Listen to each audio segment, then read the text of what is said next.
इसका double check करो, 3.8 का डबल कितना होता है? 7.6। इसका जो डबल है उस साइड पे पड़ा हुआ है, तो जो AB है उसका डबल है, डबल वाले का नाम बोलो, RQ। ये 3.8 है, वो 7.6 है, कैंसल करोगे तो 1.1/2 आ जाएगा। एक बात तो क्लियर हो गई है। दूसरी जो बात है AC, इसका डबल ढूंढना है।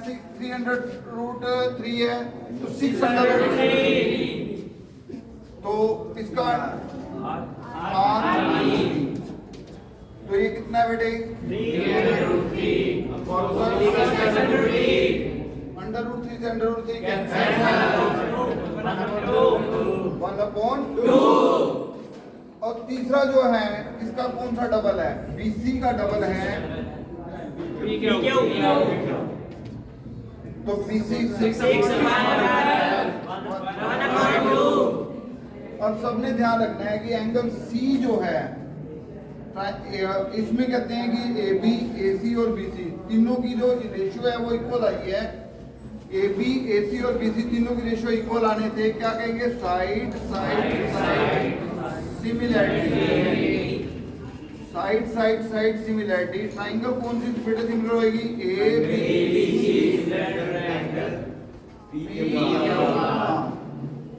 ठीक है बच्चों। अब आपको भगवान ने आंखें दे रखी हैं, तो आपने आंखों का इस्तेमाल करना है, देखना है जरा ध्यान से, आंखें खोल के देखो कि किसका डबल कहां पर है, किसका डबल कहां पर है, उसको चेक करना है। इसका डबल उस साइड पे पड़ा हुआ है, यानी कि हमारे को ना वो उसको घुमाना है। अगर घुमाओगे तो ये उधर चला जाएगा और वो इधर आ जाएगा। तो यही चीज का ध्यान रखना है कि इसका मतलब हमारा जो C है वो किसकी जगह आ जाएगा? B की जगह। तो फिर इसका मतलब जो C एंगल है वो किसके इक्वल आ गया? B के। A एंगल किसके इक्वल आएगा? और B एंगल किसके इक्वल आएगा? और C एंगल किसके इक्वल आएगा? ये चीज मैं चाहता था, यही मैं चीज चाहता था कि आपको पता हो कि ये एंगल कैसे घुमाते हैं, ट्राइंगल को कैसे घुमाते हैं। ये ट्राइंगल को घुमाने के लिए ही बना हुआ है क्वेश्चन ये वाला, कि बच्चे को समझ में ना आए। ठीक है नहीं, बच्चे को समझ में ना आए, बच्चे को समझ में ही आना चाहिए कि देखो कैसे घुमाते हैं। देखो जरा ध्यान से कि इधर 3.8 है, उस साइड पे अगर लेके जाओगे कितना आएगा? 7.6। बहुत बढ़िया। और जब उसको इधर उल्टी तरफ इस साइड लेके आओगे तो वो ये वाला क्या आएगा? 600। यानी कि B उधर चला जाएगा और C इधर आएगा। तो ऐसे ही B उधर चला जाएगा, क्यों? पहले तो एंगल C निकालते हैं। एंगल C कितना आएगा देखते हैं लोग। 180 -80 -60 कितने डिग्री का आ गया? ये लाइन जरा बोलना। All the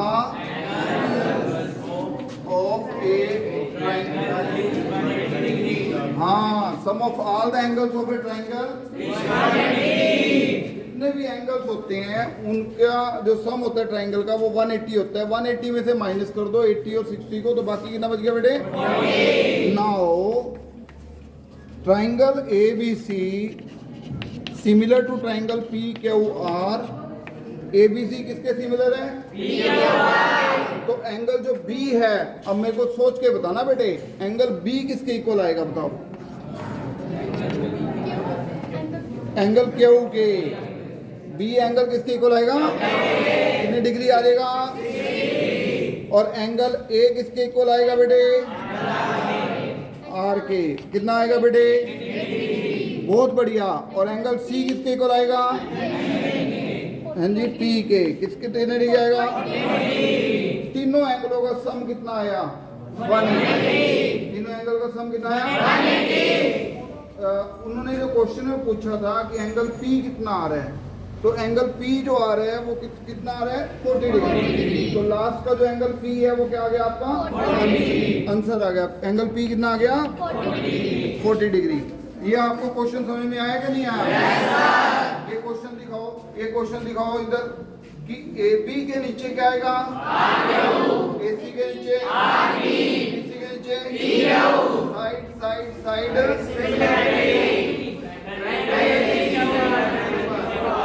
अगर ये सिमिलर होएंगे ना तभी तो ये एंगल लास्ट में बराबर आएंगे। ये हमने लिखना है यहाँ पर कि ABC PQR के सिमिलर है, ये लिखा हुआ है ना। ये सिमिलर होते हैं तो कॉरस्पॉन्डिंग एंगल इक्वल होते हैं, सिमिलर होते हैं तो कॉरस्पॉन्डिंग एंगल इक्वल होते हैं। अब ये सोचने वाली बात है कि तो हमने ट्राइंगल को घुमाया क्यों?